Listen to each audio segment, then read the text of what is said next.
Sir Amaravati పనులు సరావేగంగా పూర్తవటంపై ఈ రోజు మీకు ఎలా అనిపిస్తుంది ఏంటి? Super sir. ఎందుకంటే అంతకుముందు వైఎస్ఆర్ గవర్నమెంట్ రాకముందు ఇది చంద్రబాబు నాయుడు గారు ఆ ప్రాజెక్ట్ ని మొదలు పెట్టడం ప్రతి ఒక్కరికి తెలుసు. అది అయినాక ప్రతి ఒక్కరు కూడా అమరావతి అయితే ఈ చుట్టుపక్కల విజయవాడ గాని గుంటూరు జిల్లా గాని అభివృద్ధి అయింది, మనంతా పిల్లలంతా బాగుపడతారన్న ఆలోచనతో ఉంటే మన కర్మ బాగా వైఎస్ఆర్ గవర్నమెంట్ వచ్చింది. వచ్చినప్పుడు అమరావతి లోపలికి వెళ్ళాలంటే సైకిల్ కూడా వెళ్ళలేనట్టు చెట్లు పొట్లు పెంచుకుపోయి ఉన్న కాలం మేము చూసాం.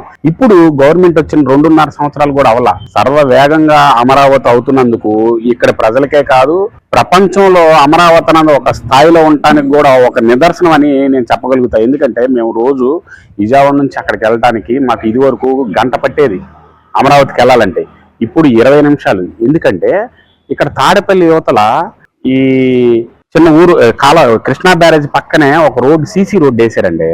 దాని మీద బండి స్కూటర్ ఎక్కితే అమరావతికి 20 నిమిషాలు. అంత బాగా వేసిన రోడ్లు అమరావతి నేను చూడడం అసలు మేమైతే చాలా ఆనందంగా ఉన్నామండి విజయవాడ వాసుల్లాగా. ఎందుకంటే 20 నిమిషాల్లో అమరావతి రాజధాని దగ్గరికి వెళ్ళిపోవచ్చు సార్ మేము.